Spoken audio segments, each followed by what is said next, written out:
ಇವತ್ತಿನ ವಿಡಿಯೋದಲ್ಲಿ ಈರುಳ್ಳಿ ಬೆಳ್ಳುಳ್ಳಿ ಇಲ್ಲದೆ ಸುಲಭವಾಗಿರುವಂಥ ಸಾಂಬಾರ್ ಮಾಡೋದನ್ನ ನೋಡೋಣ. ಇದಕ್ಕೆ ನೀವು ಯಾವುದೇ ತರಕಾರಿನೂ ಯೂಸ್ ಮಾಡ್ಕೊಳ್ಬೋದು. ಬನ್ನಿ ಹೇಗೆ ಮಾಡೋದು ಅಂತ ನೋಡೋಣ.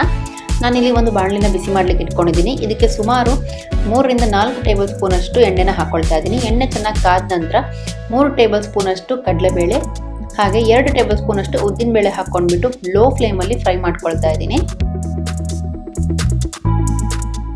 ಉದ್ದಿನಬೇಳೆ ಹಾಗೆ ಕಡಲೆಬೇಳೆ ಚೆನ್ನಾಗಿ ಫ್ರೈ ಆಗಬೇಕು. ಇದೊಂಥರ ಗೋಲ್ಡನ್ ಬ್ರೌನ್ ಕಲರ್ ಬರಬೇಕು, ಆ ಥರ ಫ್ರೈ ಮಾಡ್ಕೊಳ್ಳಿ. ನಂತರ 1 ಮುಷ್ಟಿಯಷ್ಟು ಕರಿಬೇವು ಹಾಕ್ಕೊಳ್ತಾ ಇದ್ದೀನಿ. ಇದನ್ನು ಕೂಡ ಫ್ರೈ ಮಾಡ್ಕೊಳ್ಳೋಣ. ಹಾಗೆ ರುಚಿಗೆ ನಾನು 10 ರಿಂದ 12 ಒಣಮೆಣಸು ಹಾಕ್ಕೊಳ್ತಾ ಇದ್ದೀನಿ. ನಿಮಗೆ ಖಾರಕ್ಕೆ ನೋಡಿಕೊಂಡು ಹಾಕ್ಕೊಳ್ಳಿ. ನಂತರ ಅದಕ್ಕೆ ಸುಮಾರು 2 ಟೇಬಲ್ ಸ್ಪೂನ್ ಅಷ್ಟು ಜೀರಿಗೆ ಹಾಕ್ಕೊಳ್ತಾ ಇದ್ದೀನಿ. ಜೀರಿಗೆ ಮೊದಲಿಗೆ ಹಾಕ್ಕೊಳ್ಬೇಡಿ, ಅದು ಕಪ್ಪಾಗಿಬಿಡುತ್ತೆ. ಈಗ ಹಾಕ್ಕೊಂಡ್ರೆ ಒಳ್ಳೆ ಫ್ಲೇವರ್ ಬರುತ್ತೆ. ಜೀರಿಗೆ ಕೂಡ ಫ್ರೈ ಮಾಡ್ಕೊಂಡ್ಬಿಟ್ಟು ನಂತರ ಇಲ್ಲಿ 1 ಕಪ್ ಅಷ್ಟು ತೆಂಗಿನ ತುರಿನ ಹಾಕ್ಕೊಂಡು ಫ್ರೈ ಮಾಡ್ಕೊಳ್ತಾ ಇದ್ದೀನಿ. ಲೋ ಫ್ಲೇಮಲ್ಲಿ ತೆಂಗಿನ ತುರಿನ ಚೆನ್ನಾಗಿ ಫ್ರೈ ಮಾಡ್ಕೊಳ್ಳಿ. ಒಳ್ಳೆ ಪರಿಮಳ ಬರಬೇಕು, ಅಲ್ಲಿವರೆಗೂ ಫ್ರೈ ಮಾಡ್ಕೊಂಡ್ಬಿಟ್ಟು ಸ್ಟವ್ನ ಆಫ್ ಮಾಡ್ಕೊಳ್ತಾ ಇದ್ದೀನಿ. ಸ್ಟವ್ ಆಫ್ ಮಾಡ್ಕೊಂಡ್ಮೇಲೆ ನಾನಿಲ್ಲಿ 1 ಟೇಬಲ್ ಸ್ಪೂನ್ ಅಷ್ಟು ಸಾಸಿವೆ ಹಾಕ್ಕೊಳ್ತಾ ಇದ್ದೀನಿ. ಹಸಿ ಸಾಸಿವೆ ಹಾಕೊಳ್ಳೋದ್ರಿಂದ ಒಂದು ಒಳ್ಳೆ ಬೇರೆನೇ ಟೇಸ್ಟ್ ಕೊಡುತ್ತೆ.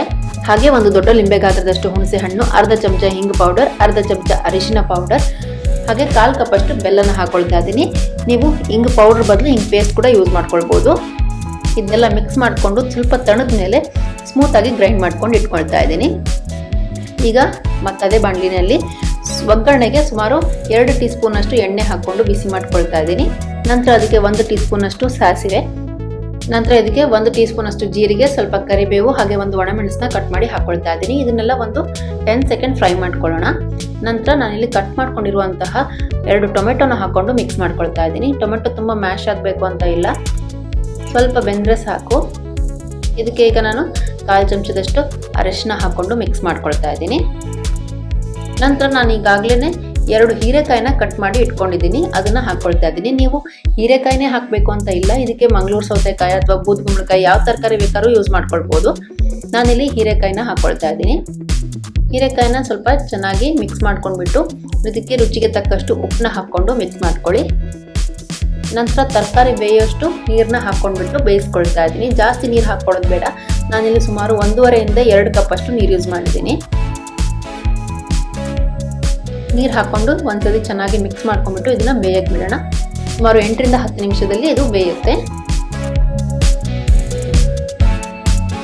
ನೋಡಿ, ಇಲ್ಲಿ ಇವಾಗ ತರಕಾರಿ ಚೆನ್ನಾಗಿ ಬೆಂದಿದೆ. ಈಗ ಇದಕ್ಕೆ ಗ್ರೈಂಡ್ ಮಾಡ್ಕೊಂಡಿರುವಂತಹ ಮಸಾಲಾನ ಹಾಕೊಳ್ತಾ ಇದ್ದೀನಿ.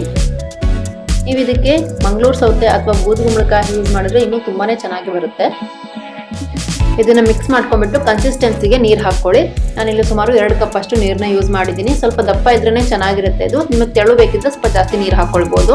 ನಂತರ ಇದನ್ನ ಮೀಡಿಯಂ ಫ್ಲೇಮಲ್ಲಿ ಇಟ್ಕೊಂಡ್ಬಿಟ್ಟು ಚೆನ್ನಾಗಿ ಕುದಿಸ್ಕೊಳ್ಬೇಕು. ಆದಷ್ಟು ನೀವು ಬೇಗ ಬೇಯುವಂತಹ ತರಕಾರಿಗಳನ್ನ ಯೂಸ್ ಮಾಡಿ. ಈ ಸಾಂಬಾರ್ಗೆ ತುಂಬಾನೇ ರುಚಿಯಾಗಿರುತ್ತೆ. ಇದು ಚೆನ್ನಾಗಿ ಕುದೀತಿದ್ದ ಹಾಗೆ ಕೊತ್ತಂಬರಿ ಸೊಪ್ಪು ಹಾಕೊಂಡ್ಬಿಟ್ಟು ಸ್ಟವ್ನ ಆಫ್ ಮಾಡ್ಕೊಳ್ತಾ ಇದ್ದೀನಿ.